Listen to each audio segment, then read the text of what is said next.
this edition of Off the Front Porch, we have arrived here in Casey, South Carolina, to have a conversation with the president of the new Carolina Blues Preservation Society, a man who, like Madonna, needs only one name to be recognized by music lovers in South Carolina. I'm talking about my friend Ceasar. Ceasar, thanks for being on this episode of Off the Front Porch. Oh, pleasure to be here. I just hope you can tolerate me.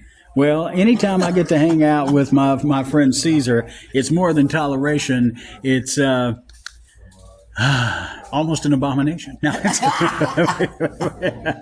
Because when you and I get together, yeah, fun things happen. That's it. And that's the case of that we're going to do here today. First of all, my friend, talk to me a little bit about this concept, the Carolina Blues Preservation Society. Now, you and I know each other going way, way back, as you just being a dynamic and electric performer, but I also know that you are a student of music.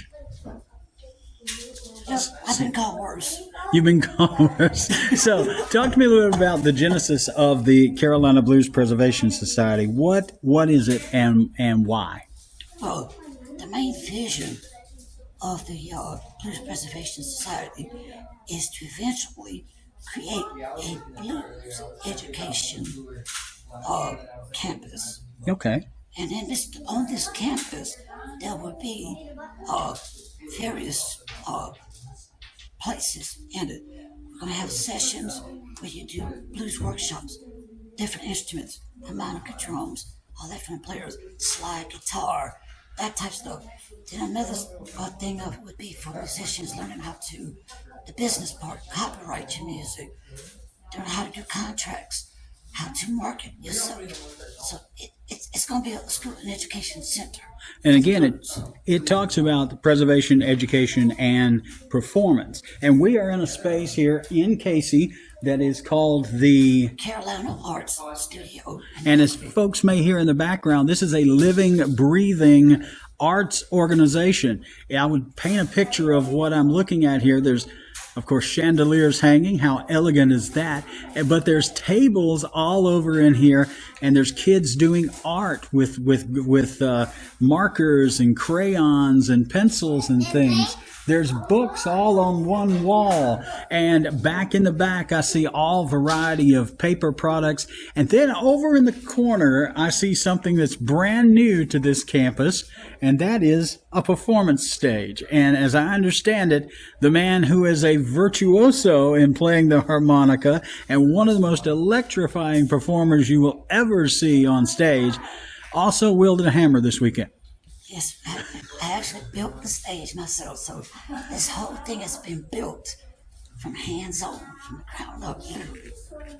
Well, things like this don't happen overnight. You were telling me before we started that this is an idea at least 4 years in the making. Yes. Talk to me, what was the genesis? Where was that moment where you said this is something that needs to be done here in South Carolina? Well, we play a lot of blues festivals, but they're not here. And all of the blues artists from here, we have to play somewhere else and not home. Just like when I was in Louisiana. Everybody from Louisiana became famous because they had to go out. And then they can bring the culture back. So my whole thing to me was like, wait a minute, we're all here, we live here. So why not bring it back? And this is one way to try to do it.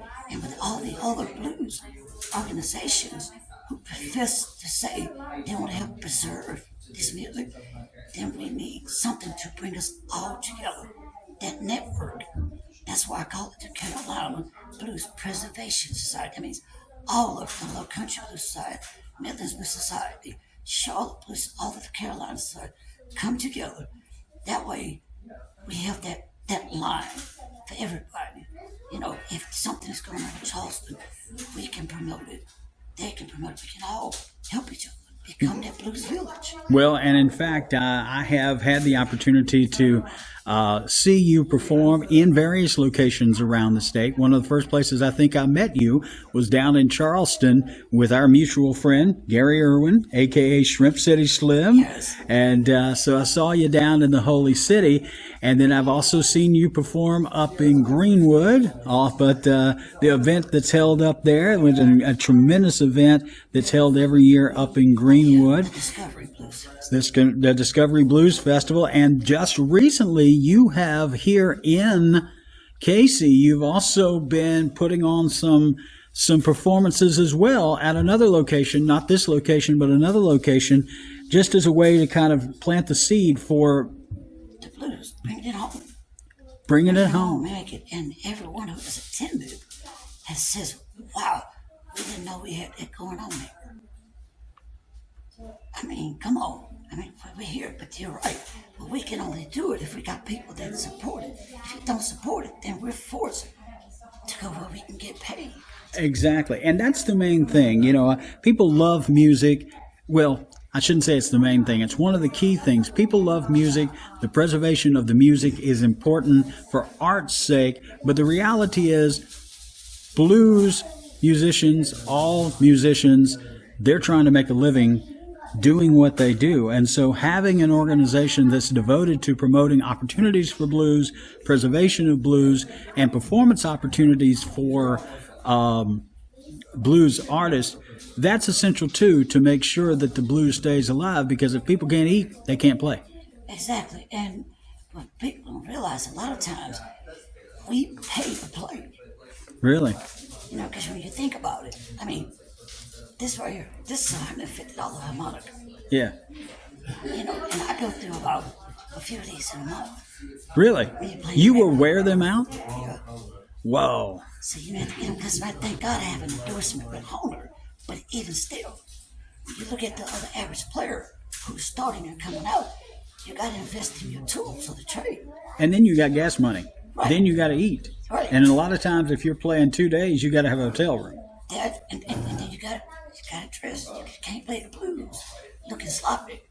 Oh, you've never looked sloppy as far as I'm concerned, man. When Ceasar steps on stage, it's like, all right, the man's in. Now, I have to say, you are one of the most dynamic live performers I've ever seen, because Ceasar doesn't just play, he doesn't just sing.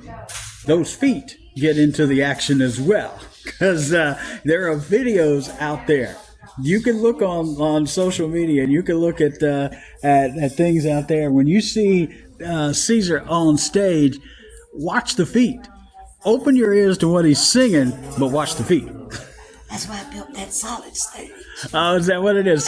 So the stage can handle Ceasar. And that's why I decided if it handles me, everybody else is good to go. Now, that's a performance aspect, and as this is airing a couple of weeks prior to when this is airing, you honored one of the true greats in our state in Drink Small, who is considered the blues doctor. And that's a big part of this, too, is honoring those who have been the harbingers of the art, who have been the people who have kept the blues alive and have kept the art alive. Yes, the masters. And that's like anything, you want to study the greats,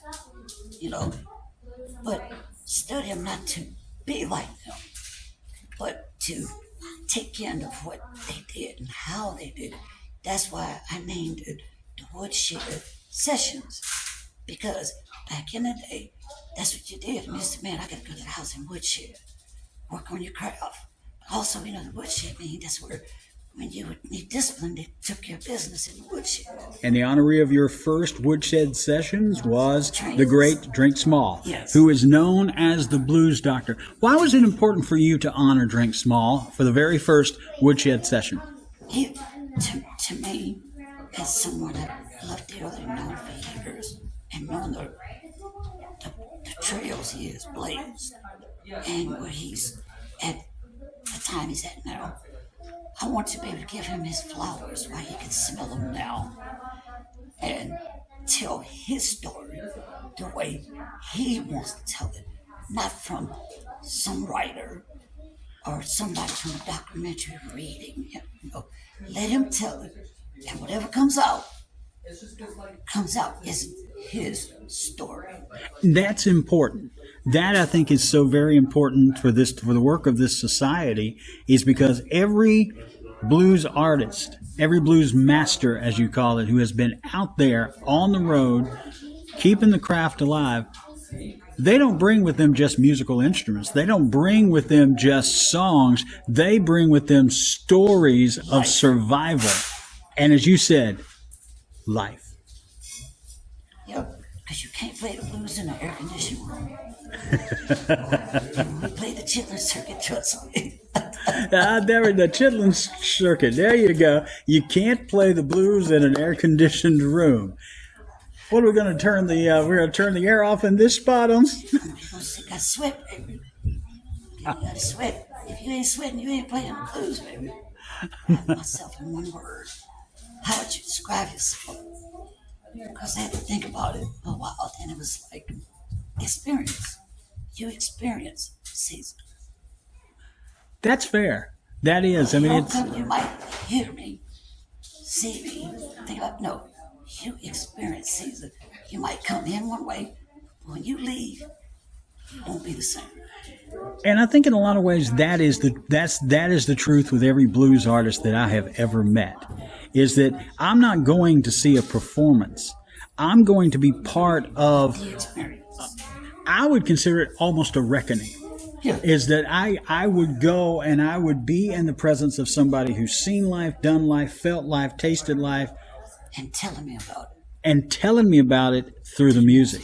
And that's what's so exciting about the Preservation Society, is that this is an opportunity from an educational standpoint, from a preservation standpoint, to really chronicle those stories. I mean, it's not a substitute for going out and hearing these performers, being with these performers, sharing the experience, but at the same time, the events of the Preservation Society and the things that are done, and it's a moving target right now as to what this is going to be, right? Yes. So, I mean, in terms of whether you do video production, whether you do podcasting, whether you do anything, written, visual arts, whatever, it is a process of capturing that moment, capturing those stories Space and time. for all time, keeping it as a record of this art form. Yes.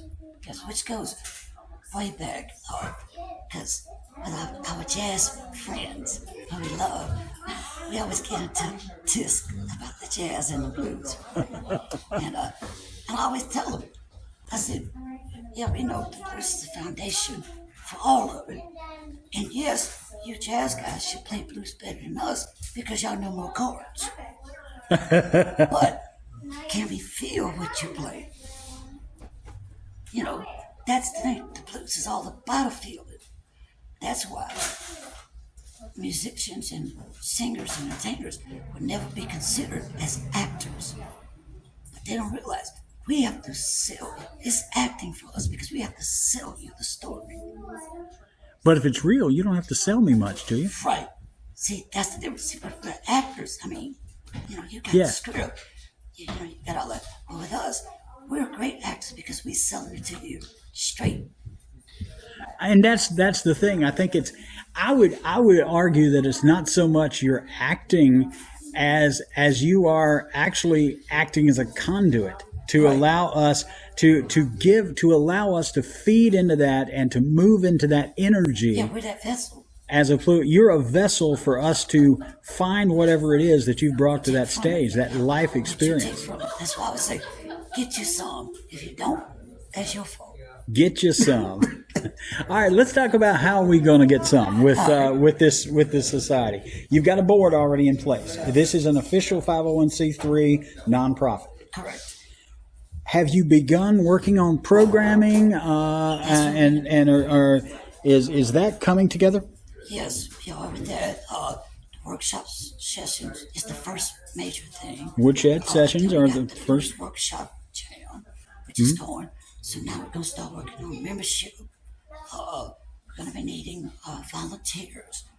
for the different things that we've got put together, we're also asking for a lot of support, financially, or resources, sponsors, stuff like that, from grants to just whatever. Put it this way: is how can you help us? Right. And you have a structure already in place where you're going to do some grant writing, and you're going to reach out and start tapping into some public funds Yes, as well. That's what we're looking for, and those I'm saying, we're asking, how could you help us grow? That's How right. can you contribute? We've got the history, the source, all that, but we need somebody to help us. So in other words, we're planting the seed. We need somebody to make it harvest. That's exciting. And I'm sure that people will, because there's a special place, particularly in the Carolinas, for the blues. It is part of the seminal music of our culture. You talk about gospel, you talk about soul and R&B, but blues is at the heart of it all. Yeah. You can't go wrong with blues because everybody can use it. You're from Louisiana. How did you find yourself to South Carolina now as the president of the Carolina Blues Preservation Society? Well, this is not my first rodeo. Yes, ma'am. Yes, sir. My first rodeo was with the Beach Music Association. That's true. I was vice president of that. Right. And we helped get the beach music as the official music, Carolina pop music, and the shag as the state dance. Right. So it's part of that. So that's building on. But having been relocated here and was getting a lot of work for what I do, because my style of genre, nobody else does. So therefore, it put me in a league of my own. Right. And then as a musician part, drummer, harmonica player, I got to play drums for a lot of the great blues artists and things and all that, until finally it's like, everybody's like, you need to do your own thing. So I kind of got pushed into being out front. You have built your identity in this state. I mean, you are considered a go-to artist for people like a Gary Irwin, like people who want to bring authentic blues artists onto the stage and that whole experience. All right, so how does an artist whose roots are in Louisiana find himself as a part of the Carolina Blues, I would say the upper echelon of blues artists in South Carolina? Well, because of that Louisiana background, coming from, Creole Cajun, Zydeco background, and in that area, because you had the blues and the Cajun music, the jazz. So I had it. So when I got here and started playing with some of the different musicians, it was like, where have you been? I'm here. Yeah. We started doing it, and then got together with some guys called Brainstorm. We got together and started doing a blues chill in Columbia at a place called Decisions, and it became the longest running blues chill for 17 years. And that's what kind of built basically your reputation. Yeah, so work with that. Me and the guys from Brainstorm all that, and I just kept then go on and play them. Like, say, you just go and play. Then I start getting a call. So show up and show out. That comes easy for Ceasar. Show up and show out. It surely does. Now, last week on this particular episode, or this particular podcast, we spotlighted what's happening over in Macon, Georgia, with Capricorn Studios, Mercer University, doing their best to bring back that historic studio. Do you see the Carolina Blues Preservation Society as being an incubator for new artists who will discover and appreciate and bring a contemporary voice to this timeless music? Yes, that's the whole thing of the Preservation Society, of starting the blues music campus, education campus. It's going to be all of entertaining, the knowledge of it, getting it to it, people want to learn to do it. Also on that list is to eventually have a blues club. That's going to have the church house front. Already got it designed. It'll be all inclusive. Top floor would be for the musicians to stay. Everything will be in-house. So when the artists are booked to play, they ain't got to worry about hotels, none of that. Everything is in-house. Restaurant with the blues performance atmosphere. So you have big plans for this blues preservation. 4 years worth of prep. Now just be doing it step by step. As Larry Brumley called the Studio B at Capricorn, he called that where the Allman Brothers and Marshall Tucker Band and other performed, he called that studio the Holy of Holies. So if you got a church front, you're basically going to try to create a Holy of Holies of blues in South Carolina. Yes, sir. A destination. Yes, because what a lot of people don't understand, the blues and gospel really go hand in hand. Oh, yeah. You know, some people say, oh, it's blasphemy. You don't know. No, it's not. The message is the same. With anything, you can take a positive message and flip it and make it better. Just like you can take a bad message and rearrange it and make it a good message. But you can put the two together, because with the blues music, that's the way a lot of they communicated back then in the cotton fields and things. Though, you know, meet me at the river. That was actually a message. Yeah. And there's it's I'm glad that you said that, because the historical aspect of the blues, whether it's in South Carolina, whether it's in Mississippi or whatever, this is a music that was essential to that era, to enslaved people finding their identity, forging their identity, and creating a language of expression of their own. Right. And then when the Great Depression kicked in, that's when the blues really kind of brought it right out, because they had the speakeasy clubs to go to, things like that. And what you were hearing, Cab Calloway's, Big Joe Turner, Muddy, and all these guys, they were playing those type places. Yeah. So blues brought you out of the depression, because you didn't know you were in the depression when you was in the juke joints and having a good time. And that's the whole thing. The blues takes you out of whatever that's going on and got you here in the now time. I'm enjoying life. I'm drinking and dancing with my buddy, or I'm talking to the beauty queen over here. That type of stuff. It has no political platforms. It has no big eyes and little U's. It's all about how you feel in the day. Yes, it's empowering music. The blues is empowering music. In the time that we've got left, I want you to tell folks how they can get involved in the Carolina Blues Preservation Society. Well, just go to our website, the Carolina Blues Preservation Society website. Mm-hmm. And there it'll have we're still in the process of every day, every week, updating and putting in all the new stuff too as well. Mm-hmm. But going there, all the information's in there. We're going to be posting about to join, to become members. Right. And all the things that you get when you become a member. Right. And stuff, so forth. Because we're going to be putting on concerts and different types of events. Right. More than just work sessions. The work sessions are for the archives, to document all of our unsung blues players in the Carolinas. This is going to be an amazing thing, and I personally look forward to being involved in this process of the Carolina Blues Preservation Society. I appreciate you coming out and visiting with me, or letting me come to visit with you here in the new home of the Carolina Blues Preservation Society. And I have a feeling that I will be darkening the door of this place more than you may want to see me. That'll work. Come on home, brother. Come on and get you some. Come and get me some. My friend Donald Ceasar, my guest today on Off the Front Porch. I want to encourage you to follow us on Facebook. Check out our YouTube channel, the video of this interview.